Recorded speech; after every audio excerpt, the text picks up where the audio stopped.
ಶ್ರೀ ಗುರುಭ್ಯೋ ನಮಃ ಹರಿ ಓಂ. ಶ್ರೀ ಸತ್ಯಾತ್ಮತೀರ್ಥ ಶ್ರೀಪಾದ ಗುರುಭ್ಯೋ ನಮಃ. ಸ್ನೇಹಿತರೆ, ಇಂದಿಗೆ ಸತ್ಯಾತ್ಮರ ದಾಸಾನುದಾಸ ಪೇಜ್ ಪ್ರಾರಂಭ ಆಗಿ ಸುಮಾರು 8 ವರ್ಷ ಕಳೆದಿದೆ. ಈ ಒಂದು ಪೇಜ್ನಿಂದ ಮುಖ್ಯವಾಗಿ ಯುವ ಪೀಳಿಗೆಗೆ ತುಂಬಾ ಅನುಕೂಲ ಆಗಿದೆ. ಏನಪ್ಪಾ ಅದು ಅಂತಂದ್ರೆ, ಈಗ ಎಲ್ಲಾ ಯುವಕರಾಗ್ಲಿ ಯುವತಿಯರು ಯಾರೂ ಕೂಡ ಒಂದೊಂದು ತಾಸು ಎರಡೆರಡು ತಾಸು ಉಪನ್ಯಾಸ ಯಾರೂ ಕೇಳೋದಿಲ್ಲ. ಯಾರ್ದಾದ್ರೂ ಮಹನೀಯರ ಆರಾಧನೆ ಬಂತು ಅಂತ ಇಟ್ಕೊಳ್ಳಿ. ಉದಾಹರಣೆಗೆ ಟೀಕಾರಾಯರ ಆರಾಧನೆ ಆಗಿರ್ಬೋದು, ರಘುತ್ತಮ ತೀರ್ಥ ಶ್ರೀಪಾದಂಗಳವರ ಆರಾಧನೆ ಆಗಿರ್ಬೋದು.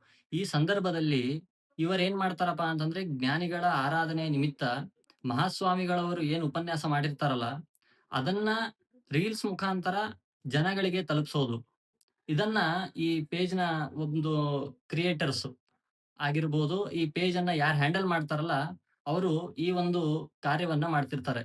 ಕೇವಲ ಆರಾಧನೆ ಅಂತ ಇಷ್ಟೇ ಅಲ್ಲ, ರಾಮನವಮಿ ಬಂದಿರ್ಬೋದು. ಬಂದಾಗ ರಾಮದೇವರ ಬಗ್ಗೆ ಹೇಳಿ ಮಹಾಸ್ವಾಮಿಗಳವರು ಏನು ರಾಮದೇವರ ಬಗ್ಗೆ ಹೇಳಿರ್ತಾರಲ್ಲ, ಅದನ್ನ ಒಂದು ರೀಲ್ಸ್ ಮುಖಾಂತರ ಮಾಡಿ ಯುವಕರಿಗೆ, ಯುವತಿಯರಿಗೆ ಮತ್ತು ಯುವ ಪೀಳಿಗೆಗೆ ತಲುಪಿಸುವಂತಹ ಕಾರ್ಯವನ್ನ ಈ ಪೇಜ್ ಸತ್ಯಾತ್ಮರ ದಾಸಾನುದಾಸ ಮಾಡ್ತಿದೆ.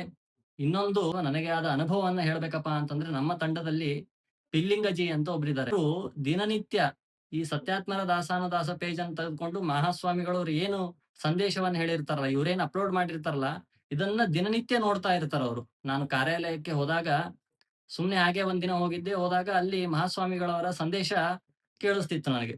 ಇಲ್ಯಾರಪ್ಪ ಮಹಾಸ್ವಾಮಿಗಳವರ ಸಂದೇಶವನ್ನು ಕೇಳ್ತಿದ್ದಾರೆ ಅಂತ ನಾನ್ ನೋಡಿದಾಗ, ಅವಾಗ ನಮ್ಮ ಪಿಲ್ಲಿಂಗಜಿ ರೀಲ್ಸ್ ನೋಡ್ತಾ ಇದ್ರು. ಆಗ ನಾನು ಅವ್ರಿಗೆ ಕೇಳ್ದೆ, "ಜಿ, ಇದೆಲ್ಲ ನೀವು ಯಾವಾಗಿಂದ ಪ್ರಾರಂಭ ಮಾಡಿದ್ದು ನೀವು? ಮಹಾಸ್ವಾಮಿಗಳವರ ಇವ್ರು ನಮ್ ಗುರುಗಳಿವ್ರು. ನೀವು ಯಾವಾಗಿಂದ ಪ್ರಾರಂಭ ಮಾಡಿದ್ದು ನೀವು?" ಅಂತ ಕೇಳಿದಾಗ, ಆಗ ಅವ್ರು ಹೇಳಿದ್ರು, "ಇಲ್ಲ ಜಿ, ನಾನು ದಿನನಿತ್ಯ ನೋಡ್ತಾ ಇರ್ತೀನಿ. ಇವಾಗ ನಿಮ್ಮ ಕಣ್ಣಿಗೆ, ನಿಮ್ಮ ಕಿವಿಗೆ ಬಿದ್ದಿದೆ ಇದು" ಅಂತ ಹೇಳಿದಾಗ ನನಗೆ ತುಂಬಾ ಸಂತೋಷ ಆಯ್ತು.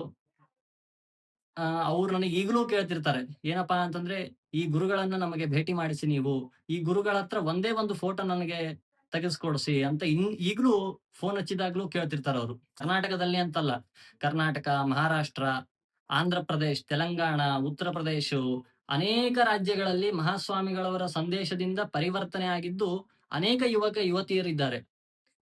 ಆದ್ದರಿಂದ ಕೊನೆಯದಾಗಿ ಸತ್ಯಾತ್ಮರ ದಾಸಾನುದಾಸ ಪೇಜ್ ಕ್ರಿಯೇಟರ್ಸ್ ಯಾರ್ಯಾರಿದ್ದಾರಲ್ಲ, ಅವ್ರೆಲ್ಲರಿಗೂ ಕೂಡ ಅನಂತ ಅನಂತ ಧನ್ಯವಾದಗಳನ್ನ ಹೇಳ್ತಾ ಇದ್ದೀನಿ. ಯಾಕಪ್ಪಾ ಅಂತಂದ್ರೆ, ಇವರು ಪೇಜ್ ಕ್ರಿಯೇಟ್ ಮಾಡಿ ಪ್ರತಿಯೊಂದು ಮಹಾಸ್ವಾಮಿಗಳವರ ಸಂದೇಶವನ್ನ ಅಪ್ಲೋಡ್ ಮಾಡಿದಾಗ್ಲೇನೆ ನಾವೆಲ್ಲರೂ ನೋಡ್ಲಿಕ್ಕೆ ಸಾಧ್ಯ. ಅವ್ರು ಅಪ್ಲೋಡೇ ಮಾಡಿರ್ಲಿಲ್ಲ, ಪೇಜೇ ಕ್ರಿಯೇಟ್ ಮಾಡಿರ್ಲಿಲ್ಲ ಅಂತಂದ್ರೆ ಇದ್ಯಾವುದೂ ಸಾಧ್ಯ ಆಗ್ತಿರ್ಲಿಲ್ಲ.